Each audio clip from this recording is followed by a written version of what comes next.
من مهرناز کاووسی هستم، مشاور املاک از شرکت ریمکس مسترز. مهرناز کاووسی، مشاور املاک در ونکوور بزرگ، ارائه دهنده خدمات خرید و فروش املاک مسکونی و تجاری. تلفن 604 779 4146. کلینیک شنوایی نوبل در وست ونکوور با مدیریت دکتر رحیم قنبری. ما در کلینیک شنوایی نوبل در وست ونکوور آماده ارائه خدمات تخصصی در زمینه شنوایی و سمک هستیم. شماره 1475 مارین درایو. تلفن 604 281 1475.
سلام عرض میکنم، من لیا هستم. در حال حاضر دانشگاه SFU درس میخونم، Communication Arts and Technology. نزدیک 4 ساله که میرقصم، هم گروهی هم رقص سولو انجام میدم و خیلی خوشحالم که میتونم توی برنامه مهمه برای Asian Heritage پرفورم بکنم. مادرم وظیفه یا کار کوریوگرافی انجام میدن برای رقصام که خودشون صحبت میکنن. متشکرم از لطف شما. منم سلام میکنم خدمت بینندگان آریا تیوی. زهره هستم. در واقع افتخار اینو دارم که در طی مدتی که دخترم لیا کارهای رقص رو انجام میداد این رقص رو طراحی بکنم. هدف از این ارائه در واقع معرفی فرهنگ ایرانی بوده. ما هممون مردم بسیار شادی هستیم، هممون علاقه‌مند به رقص هستیم، ولی اینکه این رقص چجوری عرضه بشه، کجا نشون داده بشه و بتونیم از اون برای صحبت کردن و حرف زدن استفاده بکنیم، من فکر میکنم نکته بوده که من خیلی برام اهمیت داشته. در حقیقت هر کدوم از کارهای لیا ارائه یک گفتگو بوده، ارائه یک حرفی بوده که شاید ما میخواستیم پیام اون رو به مردم برسونیم و خب و همین نکته من فکر میکنم علاقه‌مندان و اون کسایی که دوست داشتن کار رو ببینن رو به خودش جذب کرده. در برنامه آتی که انشالله ما در خدمتون خواهیم بود، یک کار جدیدی رو ما ارائه خواهیم داد، یعنی با استفاده از همون نکات اصلی رقص ایرانی میخوایم یک کار نو رو ارائه بدیم که میدونم چیزی هست که اگه خود من میخواستم ببینم دوست داشتم ببینم. یه جواب سوال آخر لطفاً برای بیننده‌های ما بگو، حالا مختصر اینجا، که چرا رقص برات جذابه؟ چرا رقص برام جذابه؟ به خاطر اینکه از طریق رقص، چون زبان کلامی توش نیستش و با اون حسم من وقتی که اجرا میکنم میتونم با مردم ارتباط برقرار بکنم. من خودم خیلی دوست دارم رقص و وقتی میرقصم خیلی خوشحالم و دقت کردم توی تمام رقصایی که انجام دادم همیشه بیننده ها، آدینس ها تونستن اون ارتباط رو با من برقرار بکنن و اونا اون شادیه رو حسش بکنن. این چیزیه که به نظر من میتونه همه ماها رو به اون صلح درونی برسونه. این خیلی مهم بوده برای من. در حقیقت پیام اصلی ما پیام عشق و صلح و دوستی بوده بین تمام مردم ایران و بین تمام مردم دنیا.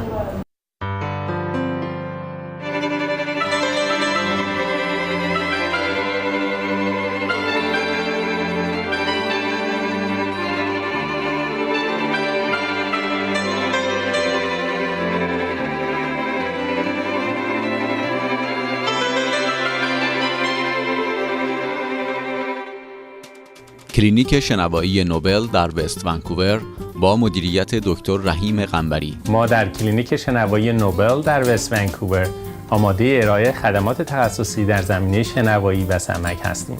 شماره 1475 مارین درایو، تلفن 604 281 1475. من مهناز کاووسی هستم، مشاور املاک از شرکت ریمکس مسترز. مهناز کاووسی، مشاور املاک در ونکوور بزرگ، ارائه دهنده خدمات خرید و فروش املاک مسکونی و تجاری. تلفن 604 779 4146.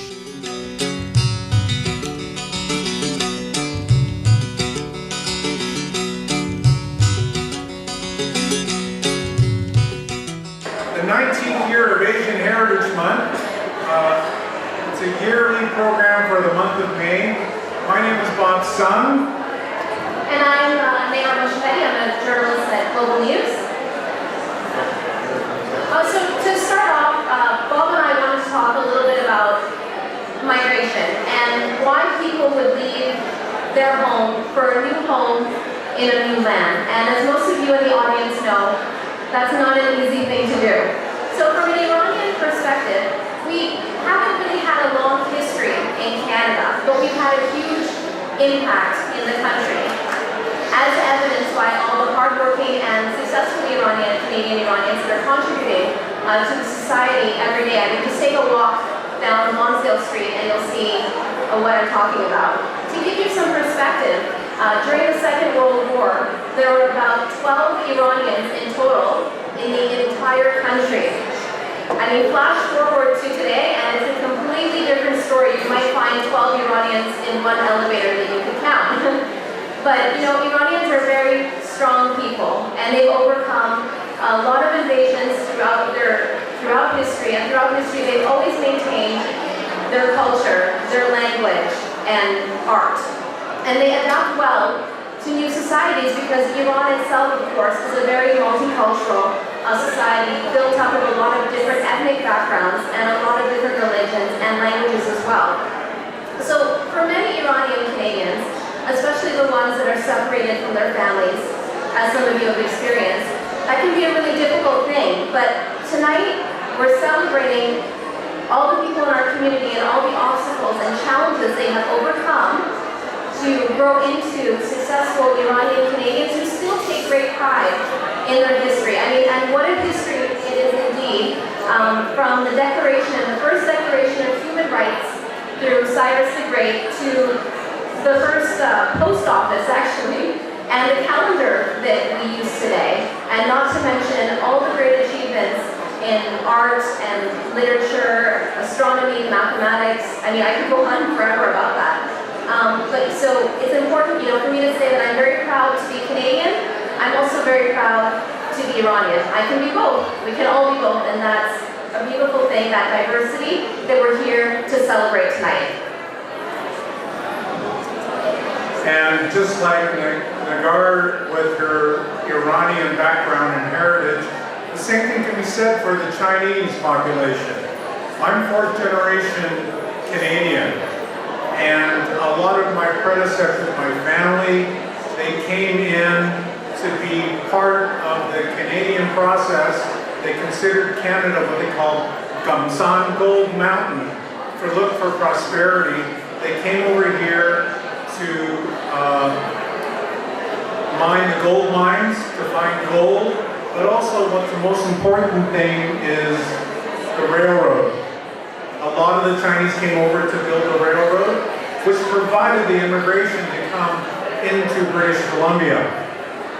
The Chinese population plays an important part.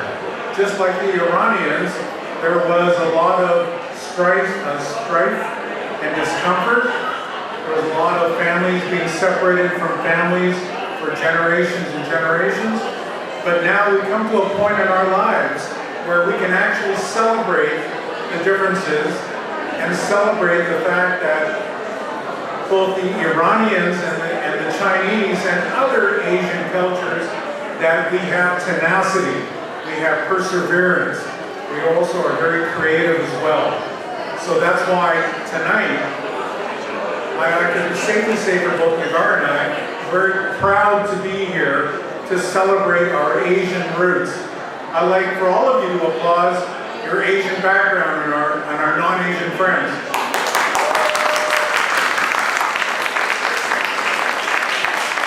So now's the time to honor and recognize, you know, all of the achievements within the Iranian Canadian community. And let's start off with the Tri-Cities Cultural Society. So they're a non-profit association committed to advocating for the interests of Iranian Canadians in the Tri-Cities area. So we'll have the first person come out from the Tri-Cities Cultural Society to accept that award.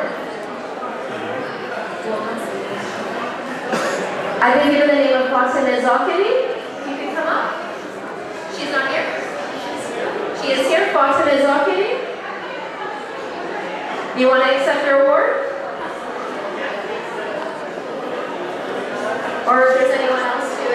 say a word on her behalf? Or?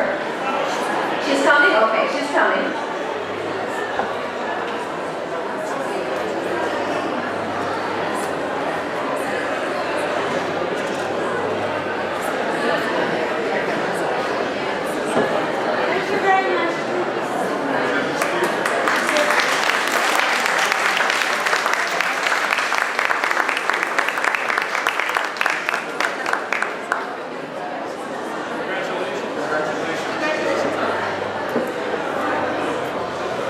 Congratulations to the Persian and her group.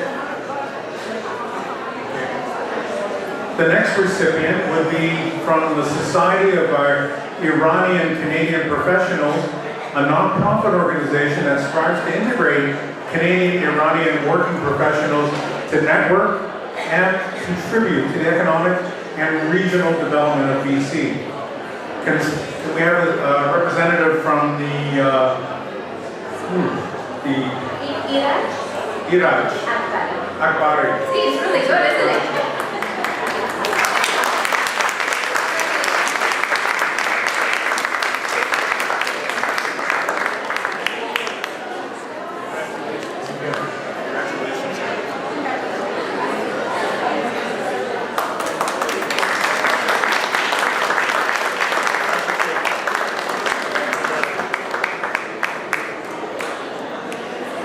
And now we're recognizing the Persian Art and Culture Institute. So that's an institution where they're teaching Persian art and literature and preserving that through this new generation living in Canada here. And accepting that award would be Masoud Karimai.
مهناز کاووسی هستم، مشاور املاک از شرکت ریمکس مسترز. مهناز کاووسی، مشاور املاک در ونکوور بزرگ، ارائه دهنده خدمات خرید و فروش املاک مسکونی و تجاری. تلفن 604 779 4146.